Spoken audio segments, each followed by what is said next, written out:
La Direction générale du budget a tenu la 4e édition de l'Assemblée annuelle des services du budget les 3 et 4 février dernier. Durant ces 2 jours, les participants ont réfléchi sur le rôle et la place également de la Direction générale du budget dans l'accompagnement des collectivités territoriales.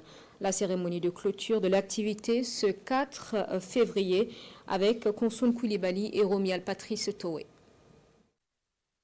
Cette 4e édition de l'Assemblée annuelle des services du budget se tient sous le thème « Rôle et place de la Direction générale du budget dans le processus de décentralisation, acquis, enjeux, perspectives, dans l'accompagnement des collectivités territoriales. » Ces agents des services centraux et déconcentrés de la Direction générale du budget font ici notamment le point des acquis en matière d'accompagnement des collectivités territoriales.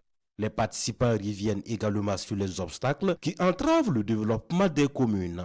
Ces réflexions interviennent à un moment crucial où notre pays, engagé dans des réformes majeures, notamment à travers l'adoption du nouveau code des collectivités territoriales, entend consolider les bases d'une décentralisation plus performante. Les travaux se sont déroulés en plénière sous forme de panel sur 2 jours. À l'issue des travaux et discussions, les participants formulent des recommandations pour un meilleur accompagnement des collectivités dans la mise en œuvre de leur politique de développement. Je me réjouis particulièrement de constater que vos travaux ont permis de formuler des suggestions et recommandations pertinentes portant notamment sur l'harmonisation des outils et procédures budgétaires, la modernisation du suivi et du contrôle de l'exécution des budgets locaux, la clarification du rôle des acteurs dans le processus de décentralisation, l'amélioration des mécanismes de transfert des ressources aux collectivités territoriales,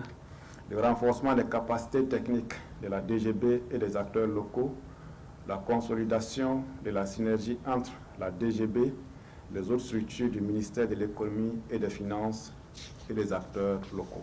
Ces recommandations seront soumises au gouvernement pour examen. Selon Seydou Diallo, le représentant du ministre en charge de l'économie et des finances félicite par ailleurs l'ensemble des participants pour la qualité des dits travaux.